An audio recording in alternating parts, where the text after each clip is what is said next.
baixa credibilidade do Poder Judiciário nas pesquisas que estão fazendo. Hoje eles são obrigados a sair com legiões de segurança, são vaiados em estádios de futebol. Por quê? Porque eles passaram a ser políticos.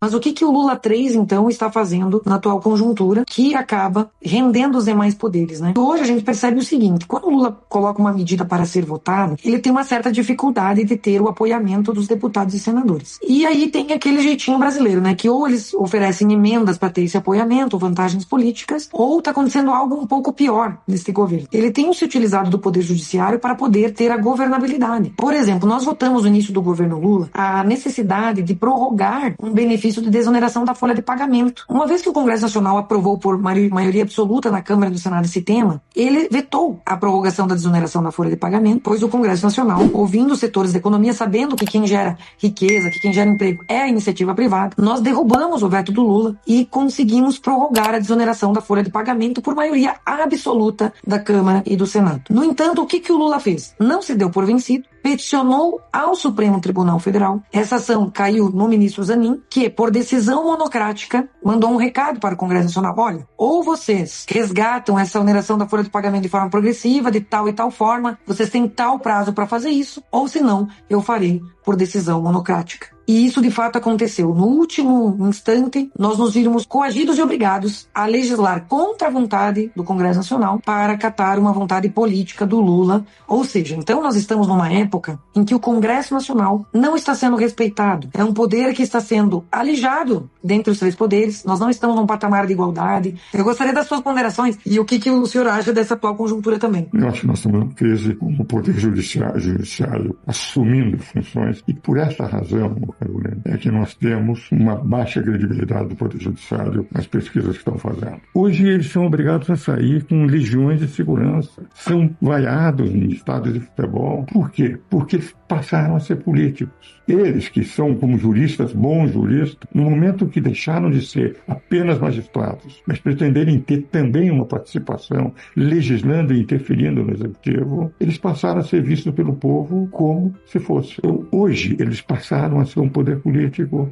são tratados como políticos, precisam de segurança como políticos, e foram políticos que podem decidir e podem, inclusive, passar a ser o maior poder, porque vocês podem decidir e eles podem anular a decisão e você não tem o que fazer. Então, é isto que eu tenho a impressão, que eu espero que o ministro Fachin venha, intente fazer a autocontenção que ele prometeu. E se não fizer essa contenção, nós temos uma ditadura do judiciário, apesar dos bons nomes que lá estão. Eu estou convencido que eles não estão, a essa altura, cumprindo o que manda a Constituição, que nem nas ações diretas de inconstitucionalidade pode legislar. Cabe ao Legislativo zelar pela sua competência normativa perante os outros dois poderes. Eu entrei com um projeto de lei complementar porque o artigo 49 da Constituição, quando fala das competências do Poder Legislativo, ele diz no inciso 11 que cumpre ao Poder Legislativo, ao Congresso, zelar pela sua competência em face dos demais poderes. Só que como ele é um artigo muito em abstrato, eu fiz um projeto de lei complementar para regulamentar isso, porque hoje, se o Lula invade a nossa competência, a gente susta, mediante PDL, projeto de decreto legislativo, uma decisão do Lula. E se o Judiciário invade a nossa competência legislando, a gente vai poder, daí, mediante um projeto de decreto legislativo, sustar uma decisão judicial. Quando eu sugeri esse projeto, todo mundo achou um absurdo, dizendo como é que o Poder Judiciário dá a última palavra. E pela natureza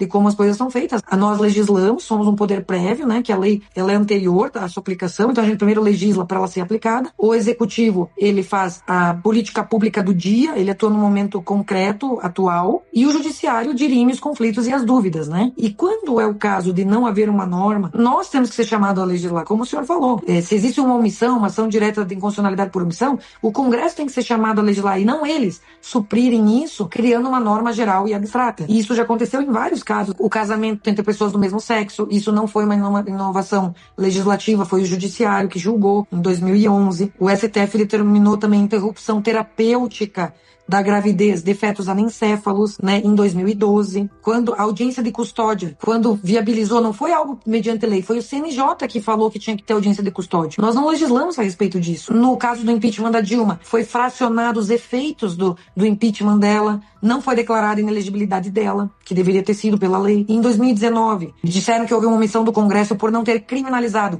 a homofobia e a transfobia, ou seja, não existe um crime falando sobre homofobia e transfobia, isso é uma decisão judicial. né? Fachin, no caso, proibiu por liminar operações policiais nas favelas do Rio de Janeiro durante a pandemia, que a gente entende que não era competência do judiciário fazer isso. A questão do marco temporal, para mim, é muito emblemática, porque a Constituição fala que tem que ter um marco de demarcações de terras indígenas.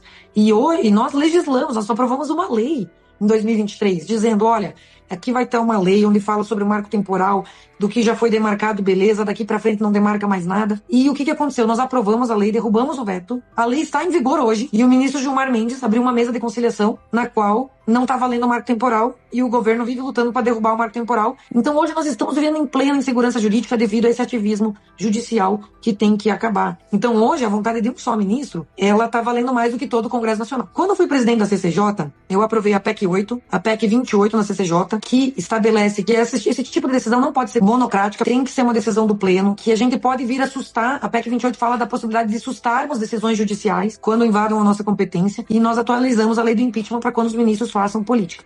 Então a gente está diante de um quadro que seria necessário o Supremo voltar a fazer autocontenção. Isso é muito importante que fique registrado.